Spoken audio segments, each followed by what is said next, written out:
It's stamped in us. You women, the call to love is stamped within your bodies as well. When you see a woman's body, what does it reveal? Mystery, beauty. As I had said, you are the most beautiful thing that God created in the earth.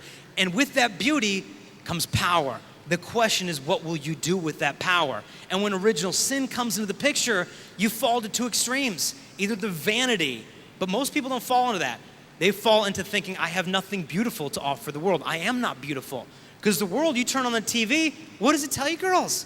It tells you, you're too fat, and you're too skinny. You're too fat and too skinny. You're a real piece of work. And it's like, constantly, you're told your body is disgusting. Hate your body, hate yourself. And our desire to find love, look pretty, you look at what? Like a 17 magazine or some like Abercrombie and Filth catalog, and you think, well, that's what I need to look like to find love, but the standard is fake. Cindy Crawford. Revlon makeup thought Cindy Crawford is too fat for them? So with computers, they made her arms skinny in their advertisements. The standard of beauty is bogus. There was a girl who auditioned to be on America's Next Top Model. She won the audition. She's so pretty. She meets the producers in like LA or New York, and they said, okay, on episode number 5, you're gonna go to Paris, France. And while you're there at a runway model show, you're gonna cheat on your boyfriend. She's like, no, I'm not. I love him.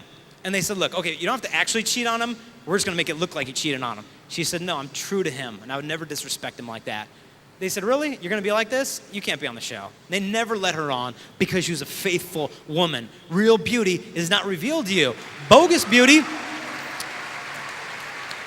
the fake beauty is all, and look, we're not all supermodels. I don't know the last time you went to like a public swimming pool or something, but we're not a bunch of supermodels running around. People magazine, I just saw on the newsstands flying out during my 6-hour layover in Dallas yesterday.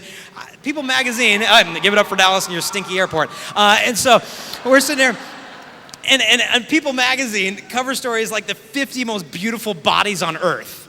And for the 5th year in a row, I have not made the list. I mean, come on, I'm 5'7" almost. It's like, what's there not to love about this? Even Steve Angrisano, he hasn't been on it this year either. He got totally snubbed. Not the most beautiful body. Look, we don't have that. But the fact is, you women, you don't have to look like a supermodel to possess great beauty. But the thing is, what will you do with that beauty? What do you do with it? Well, what does God do with his beauty? How does he reveal his glory? Look at the Old Testament.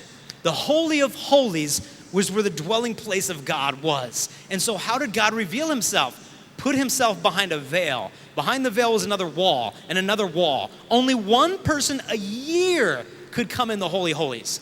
It was the high priest. On the Day of Atonement, he could pass through. And he would wear around his waist or his ankle a bunch of bells so they could hear him from the outside walking around. So if the bells ever stopped, it meant he just became dead, because he came to the very presence of God and he died from the glory. And so they had a rope tied to him so they could pull his body out of the Holy of Holies, because he had to be in such awe and reverence of this dwelling place of God. But God only revealed his glory to the one who deserved to see it.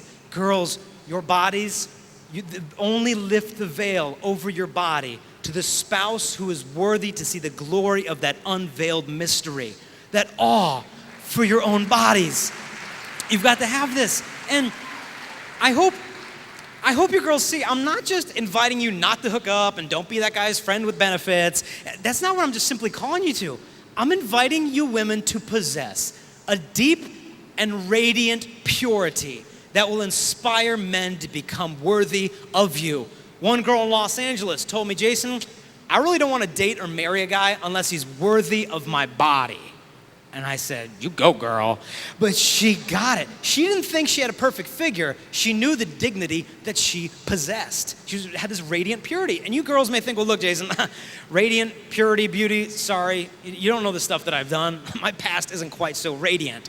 Well, maybe you've been focusing a little too much on the past. Maybe it's time to start looking towards the future.